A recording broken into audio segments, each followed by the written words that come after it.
Bom dia a todos, mais uma vez, no Shabbat Shalom. O meu desejo é que o Eterno possa conceder a cada um de vocês, tanto os que estão aqui presentes quanto os que estão assistindo em casa, um dia de Shabbat de refrigério, de paz, de alegria também. Então, hoje nós vamos iniciar o estudo da nossa paraxá da semana, né, Haazinu, que significa ouvir, né, inclinar os ouvidos.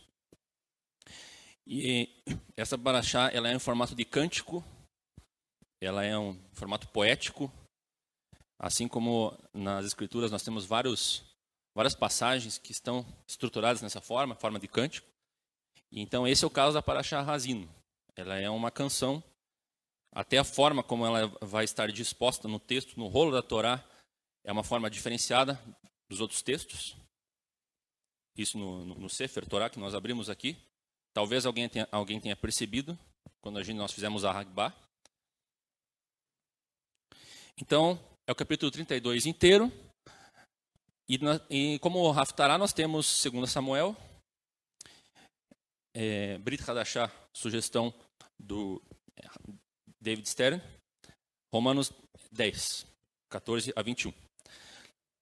Mas nós vamos abordar também uma passagem que está em Juízes. Juízes capítulo 2, capítulo 10 e capítulo 11. Tem bastante a ver com a temática dessa paraxá Haazinu. E eu já também queria adiantar que esta paraxá Haazinu, eu vou tomar a liberdade de chamar ela de Risgalos Moshe. A palavra risgalos é a mesma palavra para Apocalipse. E a maioria das pessoas pensa que, quando pensa em Apocalipse, pensa num evento catastrófico, cataclísmico, que vai perturbar a ordem do mundo e causar uma grande destruição. E também tem isso.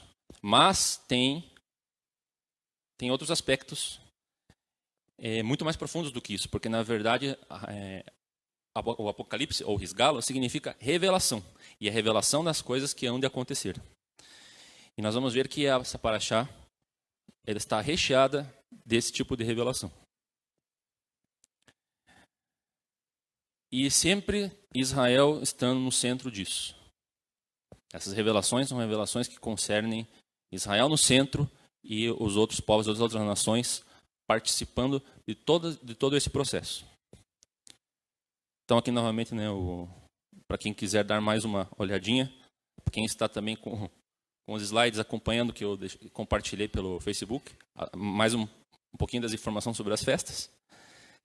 Aqui, agora eu mostro para vocês aqui o formato, né? Como vocês podem ver, nós temos 2 colunas e um espaço em branco no meio, caracterizando esse formato de canção, de poesia. Até quando nós pegamos um livro de poesias, a forma como a poesia está escrita, ela é diferente de um texto em formato prosa, né? Geralmente tem uma métrica, né? Tem os versos assim, tem uma quantidade de sílabas padronizada e isso acontece aqui também. Agora vamos dar uma olhada no panorama geral, né, dessa canção, desse poema. Então vai tratar dos seguintes tópicos. Uma introdução, fala sobre a grandeza de Deus, fala sobre a corrupção de Israel. Aí um chamado para se lembrar da história, lembra do cuidado que Adonai teve para tratar o seu povo, trazendo eles do nada, né, da miséria, para uma situação de grandeza. Mas, infelizmente, o povo de Israel não se lembra disso que Adonai fez, se esquece, e aí começa a se corromper.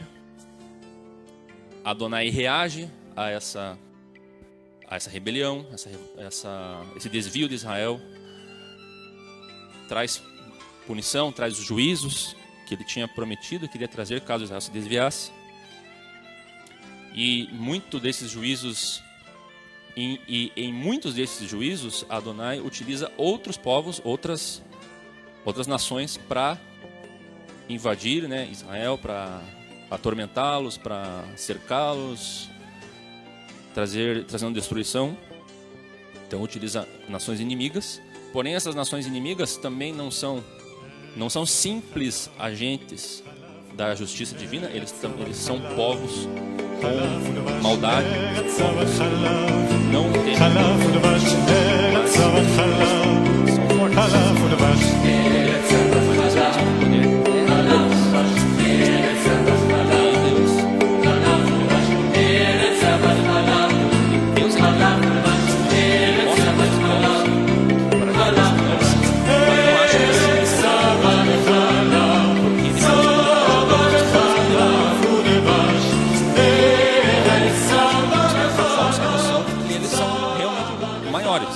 Eles podem até ser maiores que Israel, mas não são maiores que Deus. E aí Deus ele coloca que a fonte dessa punição de Israel não são esses povos, é o próprio Deus. E Deus ele se vinga tanto dos inimigos de Israel quanto de Israel pela traição de Israel. Mas ele assola Israel até um certo ponto que eles estão a ponto de serem aniquilados, mas aí, nesse momento, parece que Deus refreia o braço e ele vê que Israel está desamparado, que ele está à beira do colapso, e aí ele sente pena, ele sente piedade. E aí ele refreia um pouco esse julgamento pesado. E, finalmente, aí ele volta o foco para os inimigos de Israel, e para trazer julgamento para eles. Então, esse é o fluxo dessa canção. É disso que trata. E é imprescindível entender esse fluxo, e nós vamos nos aprofundar nele, para nós entendermos muitos outros eventos que acontecem ao longo da história de Israel e também o livro de Apocalipse. Sem entender isso, não tem como entender o Apocalipse. Nós temos que lembrar que Israel está no foco do juízo de Deus. Ele está no centro disso. Não podemos, se nós tirarmos Israel do centro do juízo de Deus, não entendemos o Apocalipse. Primeiramente, vamos detalhar um pouco esse fluxo, desse processo que eu introduzi agora, fazendo uma breve comparação com a paraxá da semana passada, Vaelech. Inclusive, na paraxá Vaelech, foi tratado da paraxá Vaelech e trazendo alguns tópicos da porção Razin. Então, isso já demonstra que essas duas paraxot estão extremamente conectadas uma com a outra. E nós vamos verificar um pouco mais sobre isso. Então, vamos voltar para o capítulo 31. Se nós observarmos o capítulo 31, verso 16 e 17, então diz assim. Ou melhor, estão os seguintes tópicos, a seguinte sequência. Deus, ele anuncia para Moisés que logo ele iria morrer e que logo após isso o povo de Israel já ia se rebelar, já ia se desviar. E devido a isso, Deus iria reagir e haveria consequências devido a esse desvio. Então aqui nós temos, note as palavras-chave aqui que nós vamos, se vocês estiverem com a Bíblia aí, quiserem acompanhar versos 31, versos 16 a 17. Então nós temos as palavras morte, que é a morte do líder, no caso de Moisés. Aí nós temos prostituição, deuses estrangeiros, rompimento da aliança, tendo a ver com o desvio de Israel. Aí da reação de Deus, ira, abandono e ele se esconde, né? Deus ele diz que ele vai se esconder, vai se ocultar de Israel.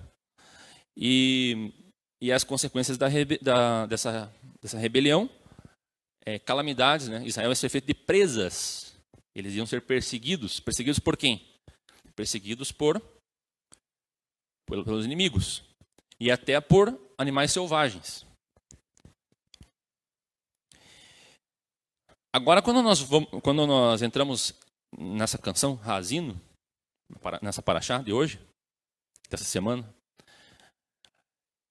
ocorre um fluxo muito semelhante. Então, já no capítulo 32, então nós temos a seguinte sequência.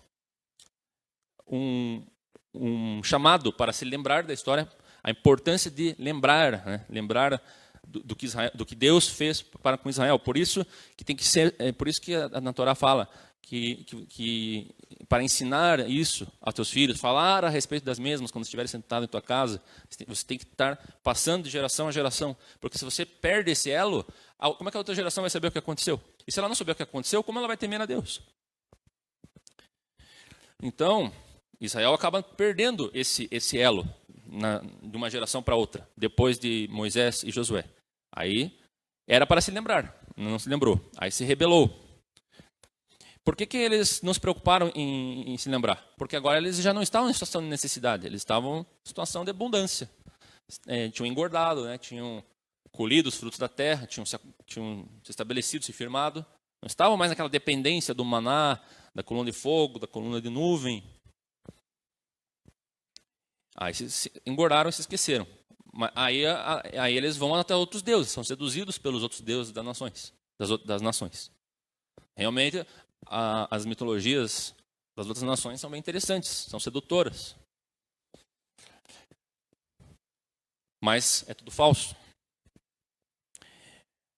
Aí, as consequências da rebelião, desastres, olha as palavras, desastres, arcos, fome, febre, derrota e feras, né? Os animais selvagens. Mas, mesmo depois de tantos julgamentos, e nós vimos como Adonai foi enfático, né, nas parashutas anteriores, do quanto ele falou muito mais nos desastres que iria acontecer em Israel do que as bênçãos, se vocês pararem para pensar. Ele fala um pouco sobre as bênçãos, se eles obedecessem, mas fala muito mais. E daí tem até uma parashá que ele fala assim, e se vocês continuarem fazendo isso, eu vou afligir vocês 7 vezes mais. E mesmo assim, se vocês não se arrependerem, então eu vou afligir 7 vezes mais ainda. Então veja o nível, cada vez vai apertando mais até chegar ao ponto que eles não terão mais forças. Mas aí vai chegar um ponto no final lá que, de repente, Adonai tira o braço. E aí ele vai apresentar julgamento, piedade, vai ver o esgotamento, né, da força, e vendo que quase ninguém está sendo poupado. E quando eu falo ninguém sendo poupado, aí vem um detalhe interessante e forte. Nós vamos ter aí justos e ímpios perecendo. Não apenas os ímpios. Os justos também vão perecer junto. Nós vamos ver isso nesse estudo. Mas no final, aí Deus volta sua atenção para os inimigos de Israel.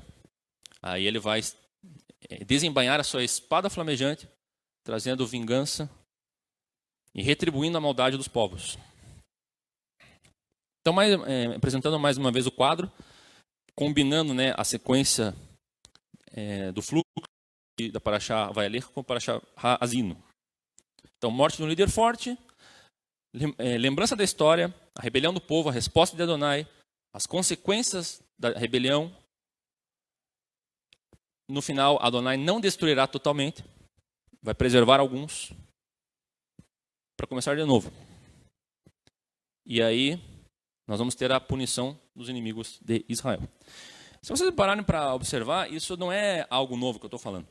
Nós já vimos situações na palavra desse fluxo acontecendo. De Deus, ele reagindo à maldade dos homens, o desvio dos homens, destruindo quase todos e poupando apenas alguns poucos. E aí recomeçando o processo. Sempre um remanescente será poupado. Isso não significa que muitos justos não irão morrer.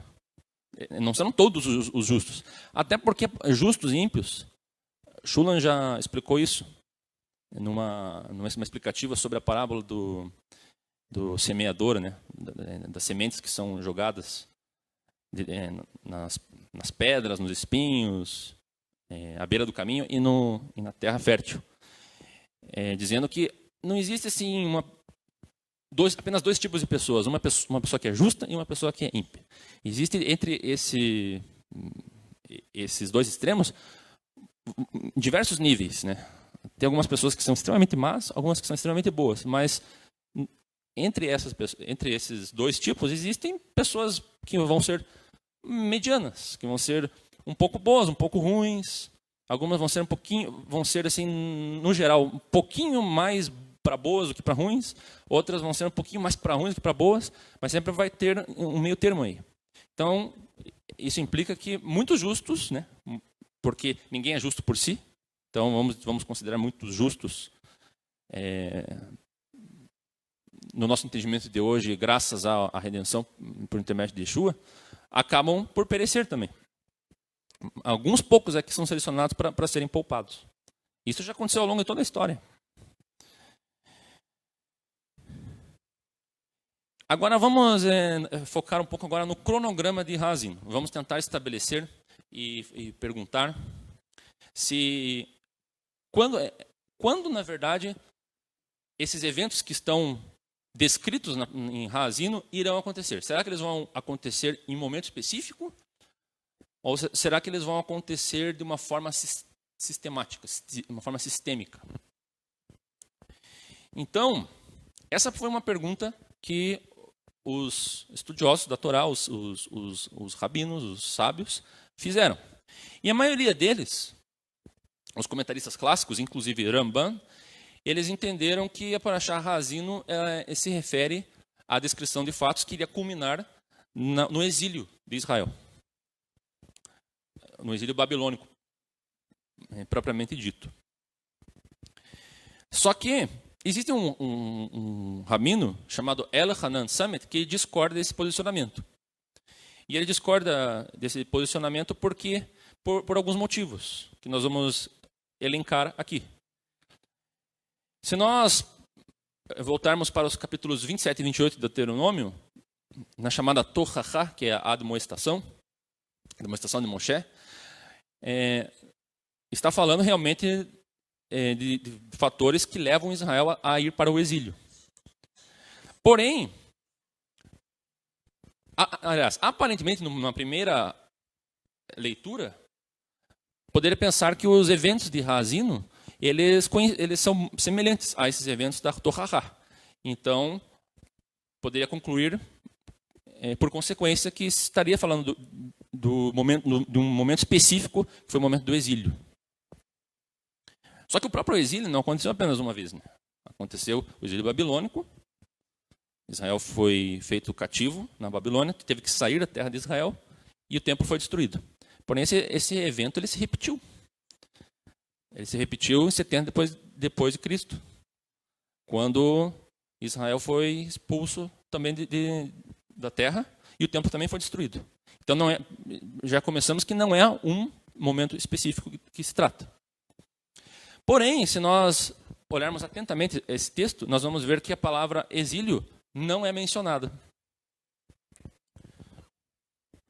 E também, se nós lermos atentamente a Parashá Vaelech, nós vamos ver que além de não ser mencionado o exílio, iria acontecer dois momentos ali, a situação. Ia acontecer logo após Moshe, e iria acontecer no final, no Acharit Hayamim, que significa no fim dos dias. Ué, mas como que o logo após Moisés vai se estender até o fim dos dias? Como que essas coisas podem, por causa da rebelião que o povo começa a fazer após Moisés, esses males iriam vir até o Acharit Hayamim? Outro motivo também que o Rav Samet ele leva em consideração é que aqui existe a menção de que Israel obtém vitórias contra os inimigos em Eretz Israel. Se Israel estivesse no exílio, ele não poderia vencer os inimigos em Eretz Israel. Outro fator interessante aqui é que a temática da Teshuvah, do arrependimento, ela não é uma temática que é aprofundada em Haazinu. Aqui em Haazinu, se vocês entenderem o contexto, está focando mais no desvio de Israel, no julgamento que Deus vai trazer, e Deus vai julgar Israel de tão fortemente que eles irão perder a força, eles vão gritar por socorro, mas é diferente de um movimento de arrependimento genuíno, porque é muito fácil você gritar por socorro quando você está sendo esmagado. Mas é diferente de você realmente fazer um processo de retorno sincero, assim, uma techuvá genuína. E não é muito esse o foco. Existem elementos disso, né, porque Israel reconhece, depois de ser apertado, esmagado, reconhece seus erros. Mas é semelhante a alguma pessoa que, por exemplo, está numa câmara de tortura, e daí ela vai reconhecer qualquer coisa que precise para se livrar daquela dor. É difícil ela seria reconhecer de forma espontânea, sem nada estar acontecendo. É diferente esse propósito. E outra coisa também é que não existe não é citado a reconvergência do povo à terra. Ou seja, que eles estão voltando, né? Estão se recongregando em Eretz Israel. Isso não é mencionado também, porque isso seria necessário quando se fala de exílio.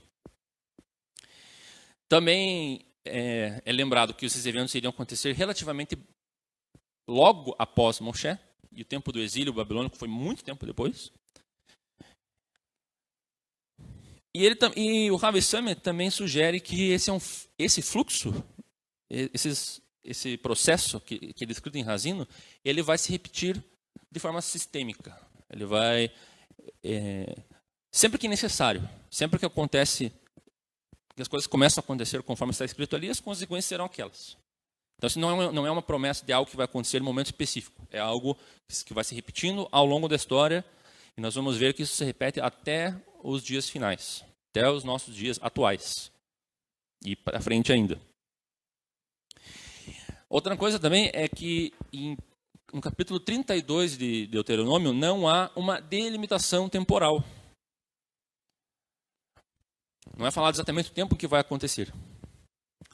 Mas no capítulo 31, na Parashá Vaelech, que nós já vimos que está muito conectada com a Parashá Razino, nós vamos ver que existe aí uma referência de tempo.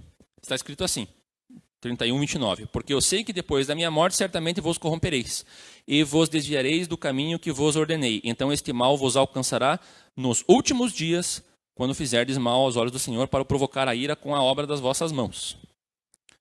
Então a Parashá Vaelech e Razino nós podemos já indicar.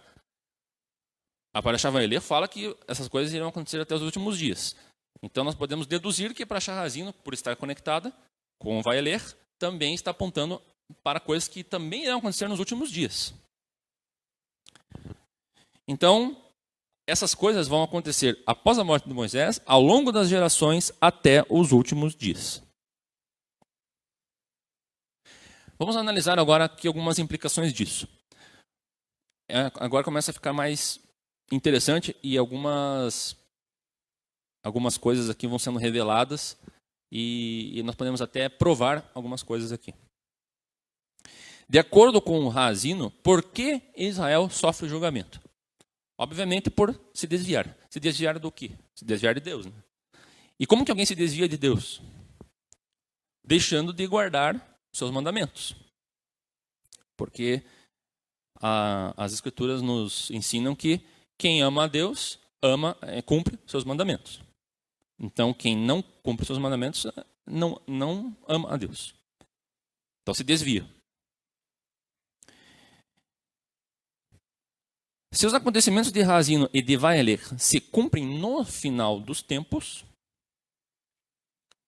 é necessário que nesses tempos Israel não esteja guardando a Torá. Certo?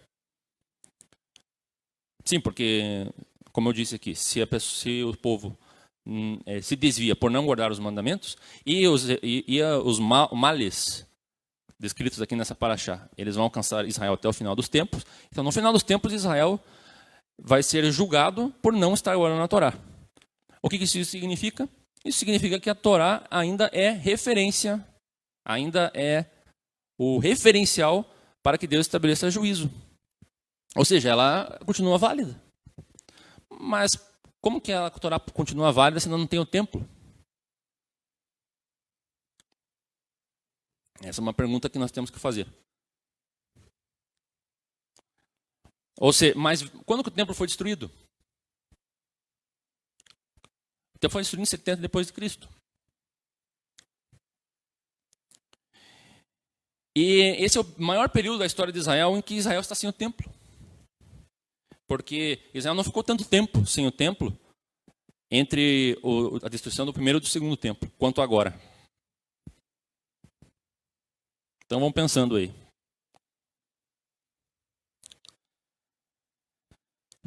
Vamos agora analisar aquilo que eu falei sobre as múltiplas ocorrências desse fluxo de Razino. Ela ocorreu realmente logo após Moshe e ocorreu em outros momentos. Então, se nós pegarmos Juízes 2, versos 8 a 18, nós vamos ver exatamente o que Moshe tinha predito aqui.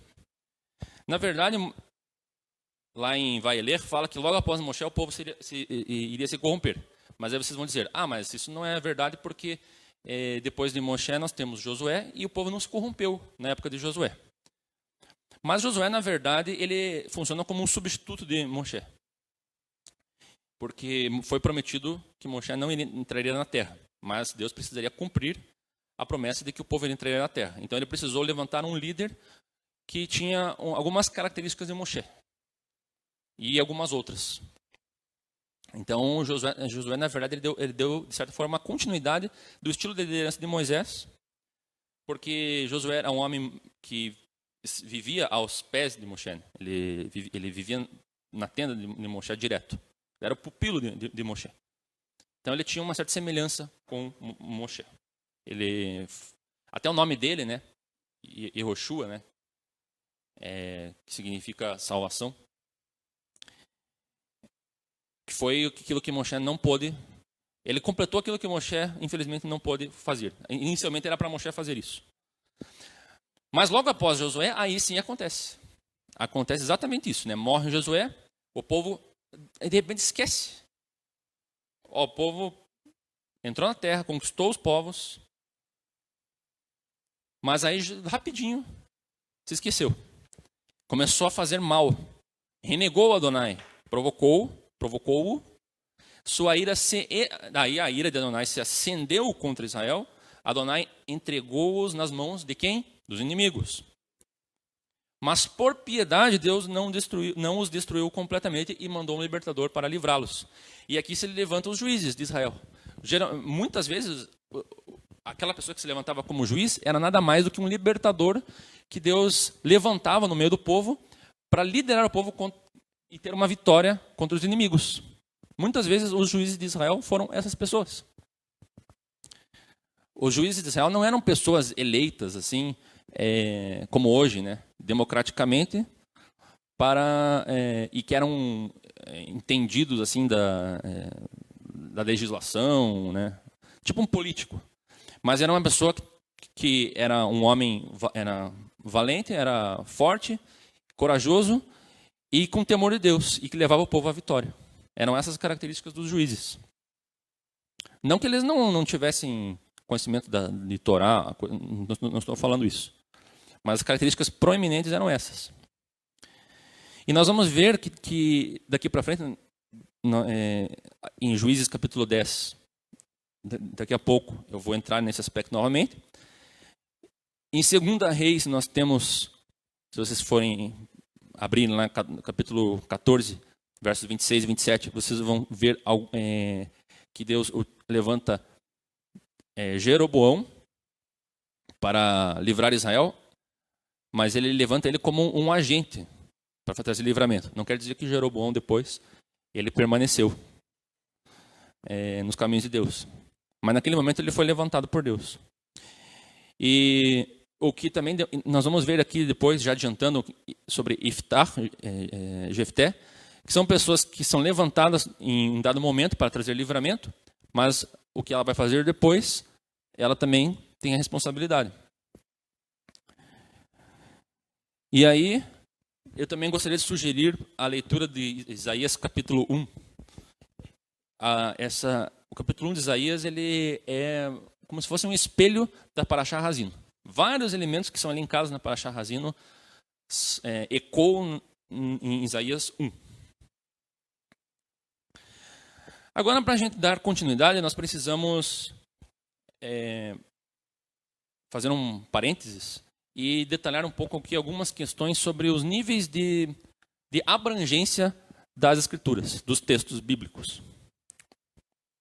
Por que eu digo isso? Porque nós estamos tentando demonstrar que os eventos de Razino, eles vão acontecer até o final dos tempos. Mas para isso, para a gente entender mais claramente isso, nós precisamos fazer aqui uma breve explicação sobre os níveis de abrangência dos textos. Porque os textos bíblicos, as histórias da Bíblia, elas não são apenas contos ou crônicas, em que algum evento acontece, é registrado e acabou. Como, por exemplo, nós poderíamos ler um livro sobre a história do Brasil e ver lá quem foi o descobridor, quem que construiu cidade tal, quem foi o primeiro imperador, no período da regência, Dom Pedro I, Dom Pedro II. Aí tem tudo registrado lá, a gente sabe a história e pronto.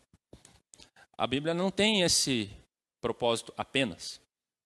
Porque quando nós falamos da intenção de Deus para com a humanidade e das Escrituras, existe a história, mas existe também um processo de redenção, existe um processo de conserto.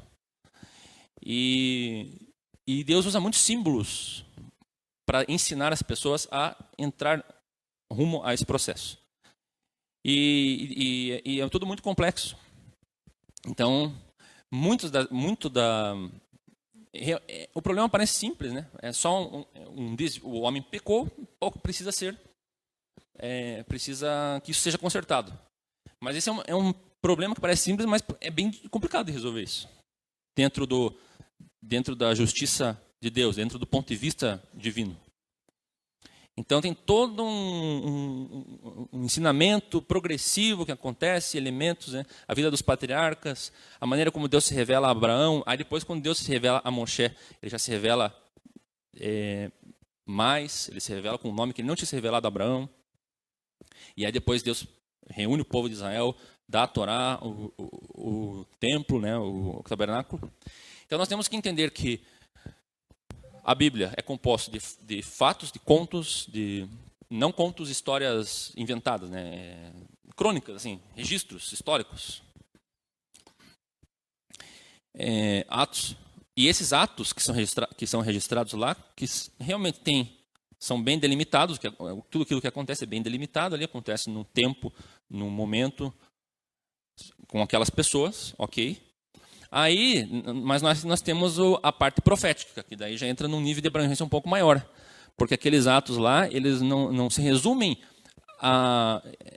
no que aquilo significa para aquelas pessoas que estão ali, mas em algo que vai acontecer nas gerações futuras.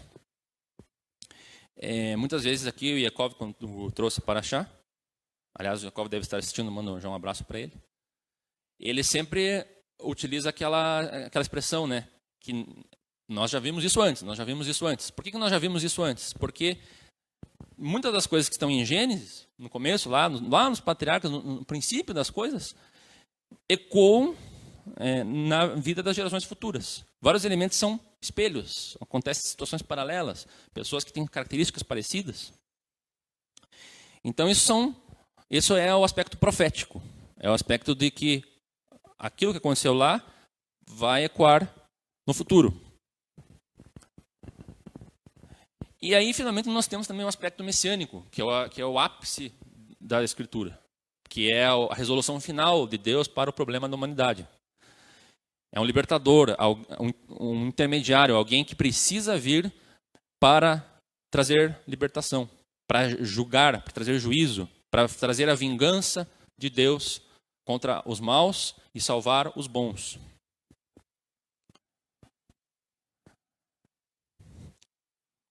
Então, um exemplo disso, dessa progressão, as coisas vão acontecendo aos poucos, né? O nível de revelação vai acontecendo gradativamente. Veja a questão do altar.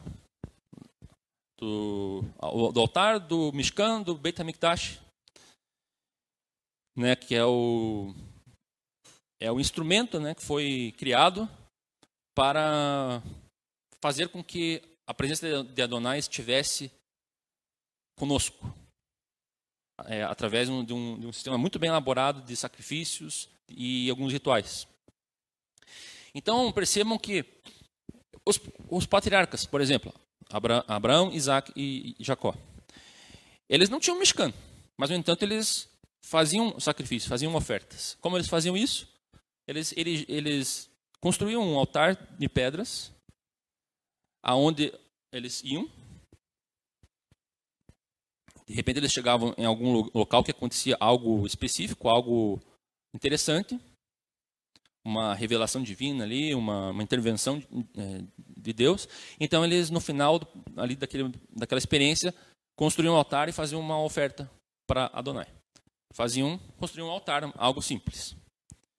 E isso aconteceu até que o Mishkan foi construído. Até próprio Moisés construiu um altar também lá no Sinai para poder ofertar ao Eterno, porque até o momento eles não entendiam ainda sobre o Mishkan. Mas aí Deus dá essa revelação para Moshe. Então eles constroem o Mishkan, o Hel Moed, né, o tabernáculo, a tenda do encontro. Mas o Mishkan ainda tinha uma certa mobilidade, porque ele era desmontado conforme o povo viajava para lá e para cá. Eles levavam os materiais e armavam o Mishkan novamente.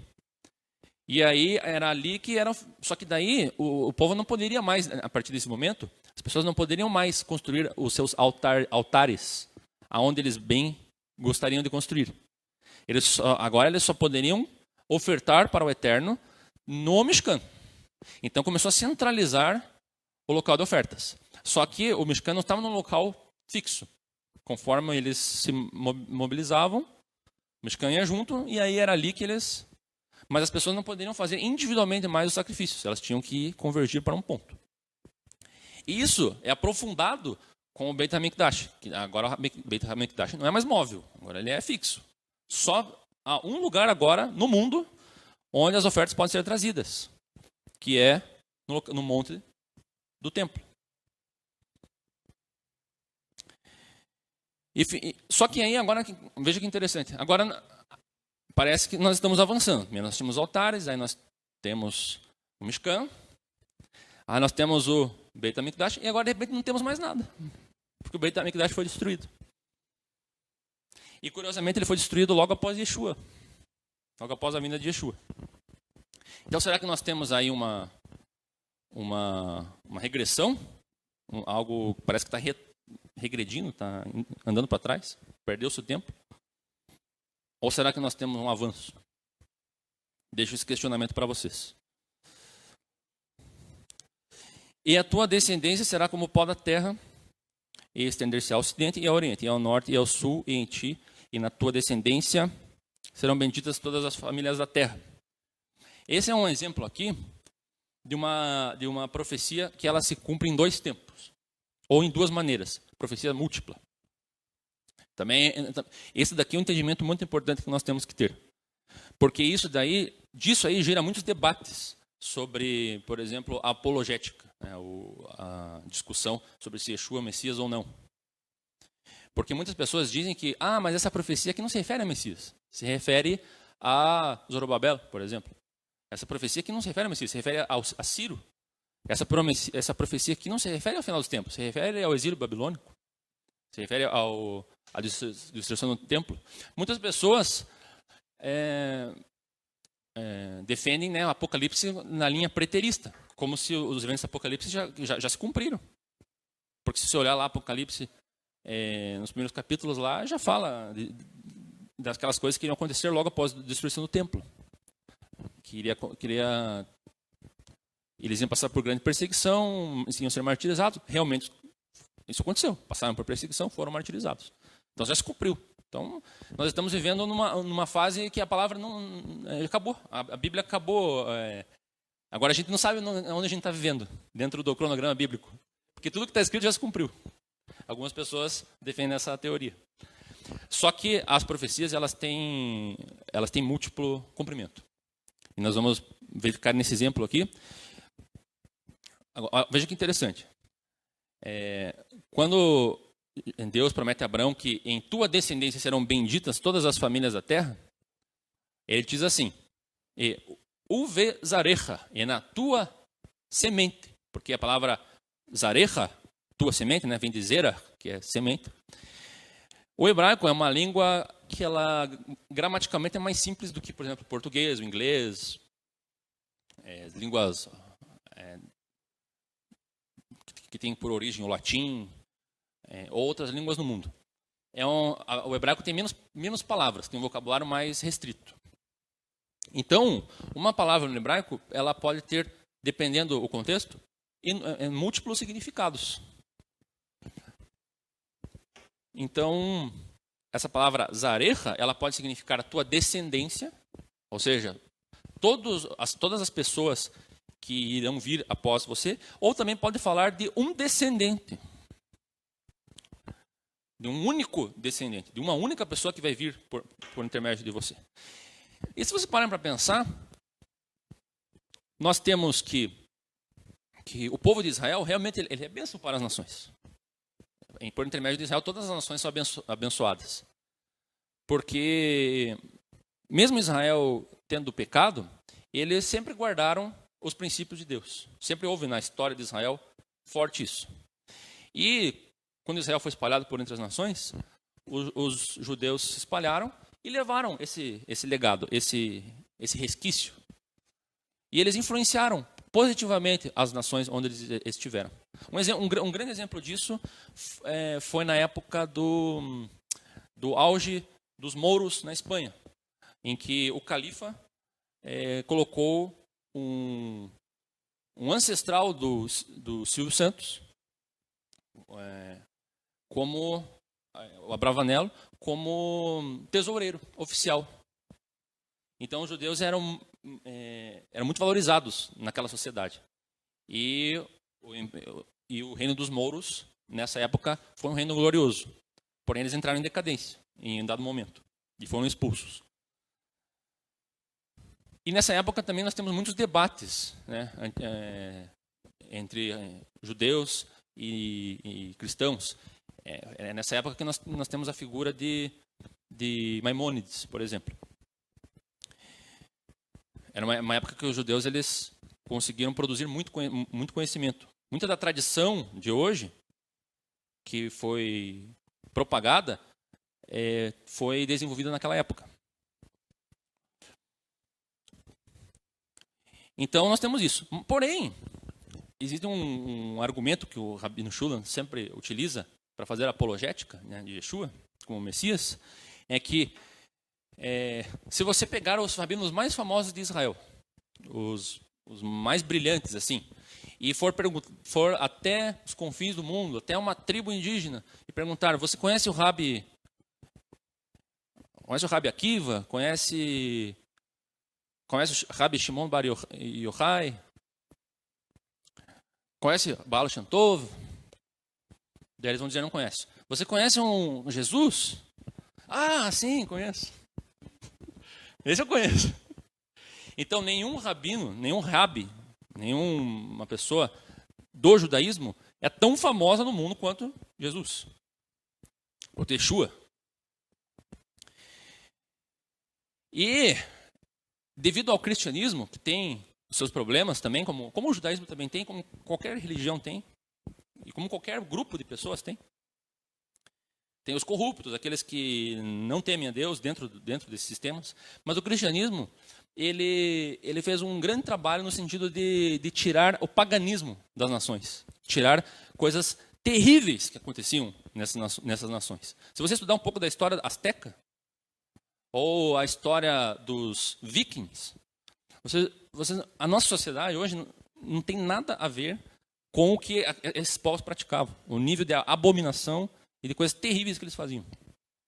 Então, hoje, nós temos valores cristãos. E, devido a isso, nós temos uma civilização que tem corrupção, tem problemas, mas tem valores cristãos bem guardados. Tem valorização da vida, da família, ainda que as coisas estejam se corrompendo, e isso realmente foi predito que ia acontecer, mas nós temos ainda isso bem observado. Se você observa pessoas de bem, pessoas aí afora, você vê que elas têm isso. Mesmo que elas não sejam mesmo que elas não sejam tão tementes a Deus, tão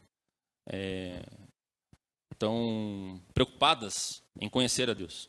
Mas os valores delas são esses valores que estão bem mais próximos dos valores de Deus. Então o cristianismo fez um grande trabalho no mundo nesse propósito, por intermédio de Yeshua e dos seus discípulos. Então essa profecia de Gênesis, ela se cumpre dessas duas formas, tanto na descendência do povo, quanto na descendência de uma pessoa. Inclusive elas se complementam, né? Podemos dizer assim que elas se complementam uma com a outra, os dois sentidos. Agora vamos acelerar um pouco aqui e agora fazer alguns paralelos da Parashá Ha'azinu com Apocalipse, com as coisas que vão acontecer no final. Então, se vocês forem para Deuteronômio, capítulo 32, versos 22 a 25, veja que nós vamos encontrar lá. Eu não vou analisar versículo a versículo por causa do tempo, mas eu peguei algumas palavras-chave. Então, fala de ira, queima, Sheol, desastres, fome, febre, que é praga, feras, espada, arco. Agora, esses elementos, eles acontecem em Apocalipse também, capítulo 6, versos 2 a 8. Cavaleiro, arco, conquistador, morte, balança, Sheol, espada e fome. Quando nós vamos para Ezequiel, capítulo 14, Deus ele fala de 4 sentenças, né, que é espada, fome, feras e pragas. Isso daqui estava falando do cerco babilônico. Mas isso daqui não está restrito apenas ao cerco babilônico, porque é mencionado em Devarim, em Deuteronômio e em Apocalipse também. Veja que interessante o que diz, mais um exemplo dessas profecias múltiplas. Quando Yeshua fala lá em Lucas, ele diz assim, né, sobre algumas mulheres que não tinham filhos. Porque eis que hão de vir dias em que dirão, bem-aventuradas as estéreis, e os ventres que não geraram, e os peitos que não amamentaram. Então começaram a dizer aos montes, caí sobre nós, e aos outeiros cobri-nos. Porque se ao madeiro verde fazem isto, que se fará ao seco? Aqui ele está se referindo, faz uma referência à queda de Jerusalém em 70 depois de Cristo, onde morreriam justos e ímpios. Conforme eu tinha falado lá no começo, que os justos acabam perecendo junto também. Não é porque que são justos aqui que eles estão automaticamente já com a sua salvação garantida. Não estou falando de salvação mundo vindouro, estou falando salvação nesse momento de julgamento. Eles vão passar por aflição e até vão ser abatidos. Inclusive o sangue deles será vingado. Isso está bem claro em Apocalipse. Mas se você parar para analisar aqui, Yeshua ele traz esse versículo é composto por 2 partes, que ali nos slides estão em verde e em azul, que são 2 profecias de 2 profetas diferentes. Quando ele fala, dirão aos montes, cobri-nos e aos outeiros cair sobre nós, é uma profecia lá de Oséias, capítulo 10, verso 8. E quando ele fala da árvore verde e a árvore seca, ou seja, a árvore verde é o justo e a árvore seca é o ímpio. E as 2 serão queimadas. Está falando... Então ele traz essa parte de Ezequiel e a parte de Oséias, e ele funde isso num evento que iria acontecer em 70 depois de Cristo, sendo que Oséias e Ezequiel não estavam falando sobre isso. Então ele usa essa profecia, isso aqui é uma prova de que essa profecia que iria acontecer no momento específico, na verdade não era exatamente específico só para aquele momento, mas Yeshua usa essa mesma profecia para apontar para um outro evento. Então isso prova claramente que as profecias elas têm sim múltiplos cumprimentos. A palavra ela é anunciada uma vez, acontece aquilo, mas depois ela acontece de novo. Continuando, Deuteronômio 32, 10 a 11. Fala da proteção, do cuidado, sustento de Adonai para com o povo no deserto. Em Apocalipse também fala isso, olha que curioso. Fala de uma mulher a quem é dada 2 asas de grande águia para que voasse para o deserto do seu lugar, onde é sustentada por um tempo e tempos e metade de um tempo. fora da vista da serpente. Esse tempo, metade do tempo, está em Daniel também.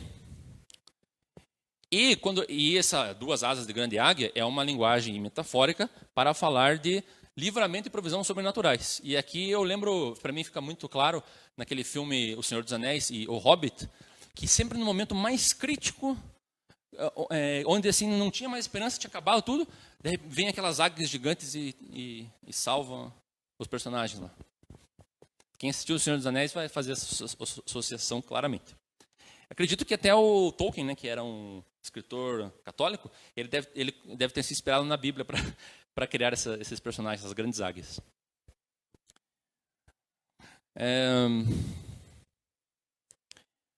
Então, muitos santos serão mortos na tribulação, mas outros serão livrados e protegidos, né? Então, vai ter um grupo que vai ser livrado. Deuteronômio 32. Fala das vinhas de Israel que procedem da vinha de Sodoma. Mas em Apocalipse também é falado, Israel comparado a Sodoma. E jazerão, falando das duas testemunhas, né? Jazerão seus corpos mortos na praça da grande cidade, que espiritualmente se chama Sodoma e Egito, onde Nosso Senhor também foi crucificado. Que cidade é essa? Jerusalém. Só que Jerusalém naquele momento é comparado a Sodoma. Será que isso tem paralelo com o que nós estamos vendo hoje sobre Jerusalém? Eu estive em Jerusalém e eu confesso que eu vi bastante promiscuidade lá. Porque Jerusalém tem a cidade velha, que é a cidade lá do rei Davi, onde tem as muralhas, onde tem os muros. Mas tem uma outra parte dos redores de Jerusalém que é uma cidade normal. E eu, por exemplo, eu vi o pessoal no dia de Shabat lá tendo balada. Porque hoje tem muitas pessoas que não têm religião em Israel, não se preocupam com essas coisas. Mas enfim. Então nós vamos ver na tribulação o julgamento de Israel, o julgamento das duas casas. Infelizmente Israel se dividiu, né? Em reino de Judá e reino de Israel. Nós vamos ver a morte de justos e ímpios. Isso daí não é uma coisa, não é uma novidade, né? Isso daí já aconteceu. Nós já tivemos vários casos em que um remanescente foi salvo, muitos pereceram, alguns eram extremamente maus, outros nem tanto.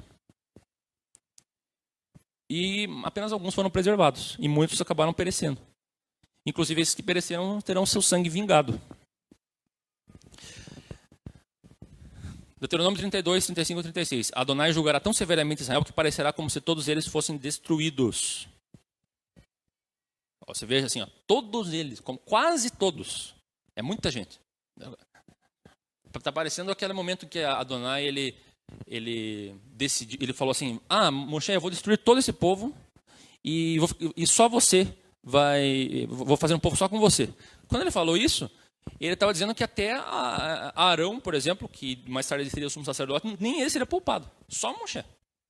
Se Moshe tivesse aceitado isso, muitas pessoas boas teriam perecido junto com o pecado dos ímpios. Então, aquelas pessoas que pensam, na tribulação eu vou ser salvo. Não conte com isso. Já deixo esse alerta para você, esteja preparado. Na tribulação, com certeza, Deus vai me livrar. Talvez Ele te livre, mas talvez não. Sinto lhe dizer que a palavra não é muito animadora com relação a isso. E proferirá palavras contra o Altíssimo, e destruirá os santos do Altíssimo, e cuidará em mudar os tempos e a lei. E eles serão entregues na sua mão por um tempo, em tempos e metade de um tempo.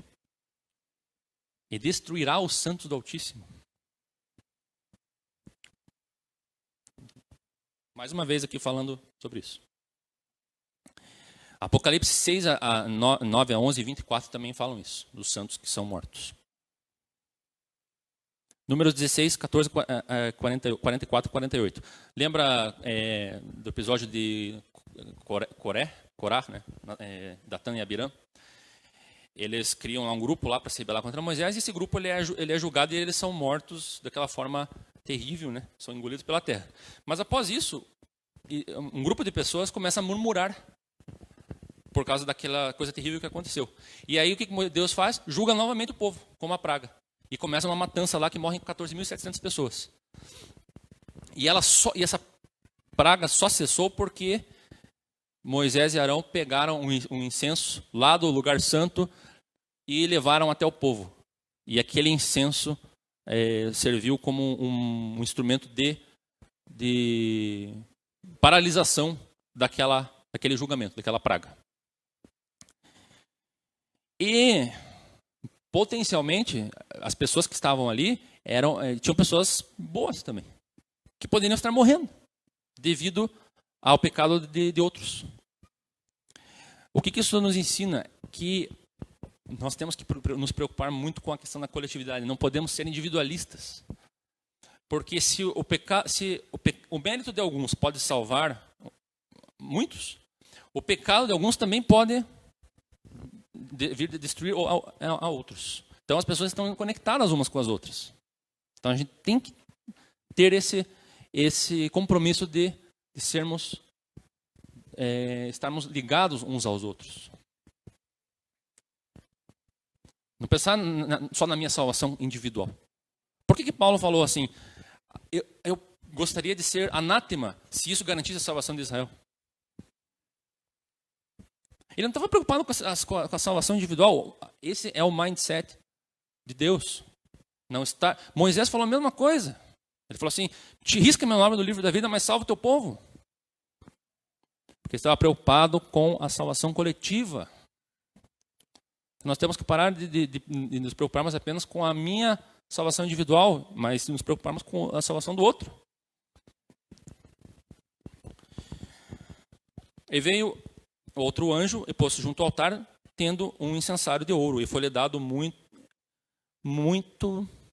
incenso para pôr com as orações de todos os santos sobre o altar de ouro que está diante do trono. E a fumaça do incenso subiu com as orações dos santos desde a mão do anjo até diante de Deus. E o anjo tomou o incensário e encheu o fogo do altar e o lançou sobre a terra. Eu fico assim maravilhado assim com as conexões que existem na Torá. Se você comparar aquele evento de Moshe levando o incenso ao povo e salvando o povo, e daí esse mesmo processo acontece lá em Apocalipse. Só que agora vindo do incensário celestial, porque nós já vimos aqui que existe um Mishkan, um templo celestial, em que o templo da terra foi feito nos moldes desse templo. E esse incenso celestial é composto do quê? Das orações dos santos. A oração dos santos, a intercessão, ela promove a manutenção desse incenso celestial. Então existe uma participação, uma interação nossa com o reino dos céus.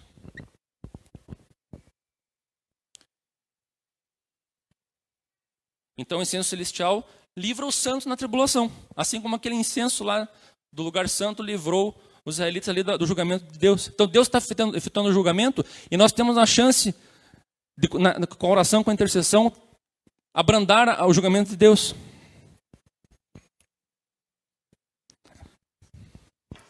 Desculpa, irmãos, tem mais alguns detalhes para falar. Peço permissão para passar um pouquinho do horário. Mas já vou tentar correr aqui. Deuteronômio 32, verso 41. A espada afiada de Deus contra os inimigos. Jeremias 46, 10 fala do dia da vingança, em que a espada devorará e fartar-se-á, embriagar-se-á com o sangue deles. O sangue de quem? Dos inimigos. Apocalipse 19, 14 a 15 também fala sobre isso. A espada aguda para ferir as nações. E assim, firo aquele que ia reger as nações com vara de ferro. Está falando do dia do Senhor, está falando do julgamento das nações e do início do reinado de Yeshua. O Yom Hadin, Deuteronômio 32, 42 fala do sangue dos servos. O sangue dos servos que serão vingados. Porque verdadeiro, Apocalipse 19, 2, porque verdadeiros e justos são os seus juízos, pois julgou a grande prostituta que havia corrompido a terra com a sua fornicação e das mãos dela vingou o sangue dos seus servos. Deuteronômio 32, 43. Cantem nações a respeito do seu povo, pois que ele vingará o sangue dos seus servos. Apocalipse 18 também fala isso. Alegra-te sobre ela, ó céu, e vós, santos apóstolos e profetas, porque já Deus julgou a vossa causa quanto a ela. Falando de se alegrar, porque finalmente vai vir o juízo final de Deus. Então é um dia, Yom Hadin, né, um dia de temor, mas um dia de alegria ao mesmo tempo. Que é mais ou menos o que nós vamos ver agora em Yom Kippur. É um dia de temor, né, dias temíveis, mas um dia também que deve haver alegria. Inclusive a alegria é mais enfatizada logo depois em Sukkot.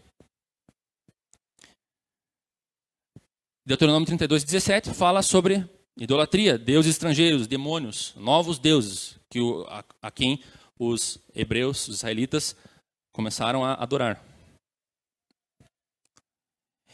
E se vocês notarem no capítulo 17, 18 de Apocalipse, nós temos Deus tentando resgatar o povo disso, da grande Babilônia, a grande falsa religião, a mãe de todas as abominações.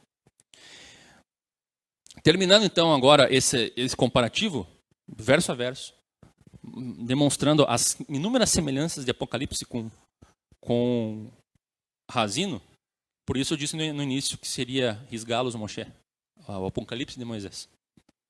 Inclusive, se eu não me engano, existe um livro apócrifo chamado Apocalipse de Moisés.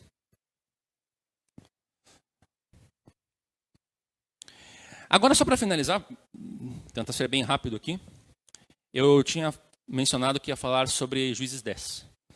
Iftar, o libertador, né? Iftar é Jefté. É um personagem bastante peculiar que aparece em Juízes. Mas, lembrando do que eu falei no início dessa porção, daquele fluxo, morre um grande líder, o povo se desvia, Adonai reage, traz males, aperta Israel, entregando eles aos inimigos, a ponto de eles serem quase destruídos. Aí o povo grita assim, e de repente Adonai fornece um libertador. Então Jefté, ele se encaixa exatamente nesse fluxo.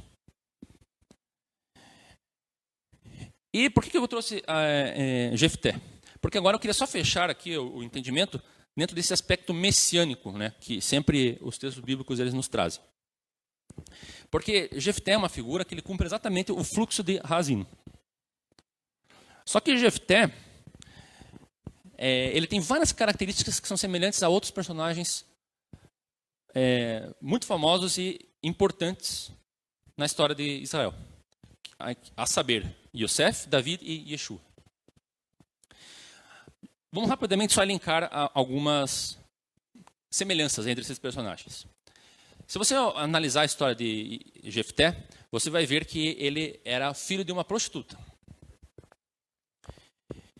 Ele, naqueles tempos, né, era muito comum que um homem tivesse um filho com uma prostituta, e daí ou com uma concubina, e ele fosse considerado um filho ilegítimo.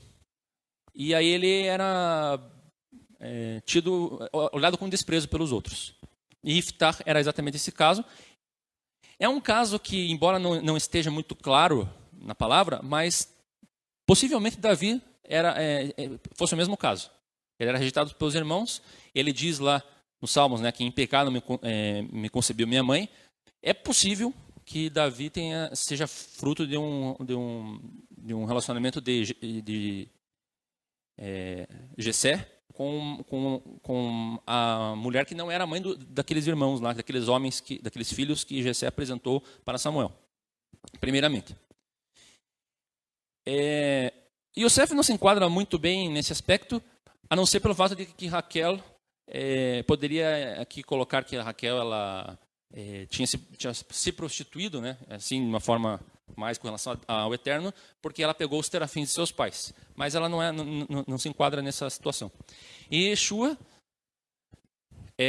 havia rumores, e até hoje se fala isso, de que Yeshua, na verdade, ele era um filho ilegítimo. Tem várias teorias sobre isso, de que como o nascimento dele não veio através biologicamente de Yosef, o seu pai, havia esses rumores de que ele era um filho ilegítimo, que ele era filho de um pai desconhecido.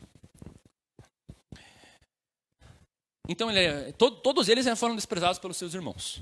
Iftar, Yosef, Davi e Yeshua. E aqui com Yeshua, quando eu falo desprezados pelos seus irmãos, estou falando dos seus compatriotas.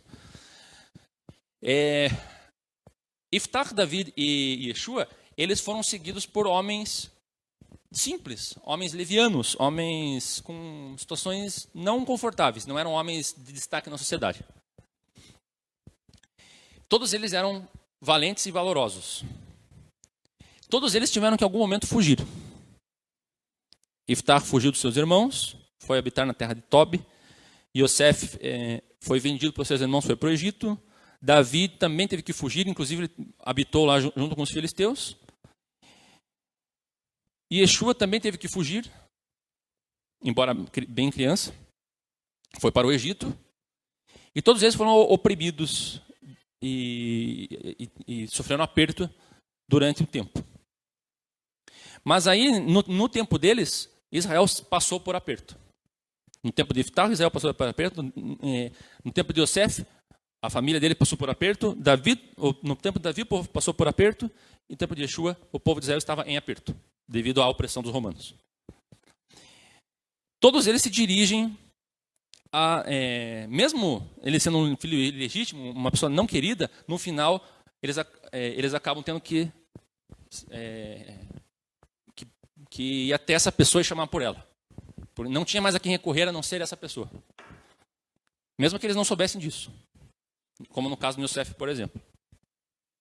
E aí, no final, essas pessoas elas são estabelecidas como líder. E através dessas pessoas, os inimigos são derrotados e a salvação acontece no final. Então, esse fluxo ele se cumpre em Iftach, se cumpre em Yosef, se cumpre em Davi e se cumpre em Yeshua. Então, eu peço desculpas por esses minutos adicionais que eu tomei. Desejo a todos um Shabbat Shalom, uma boa semana. E estejam preparados aí para as festas, para Yom Kippur e Sukkot. Amém?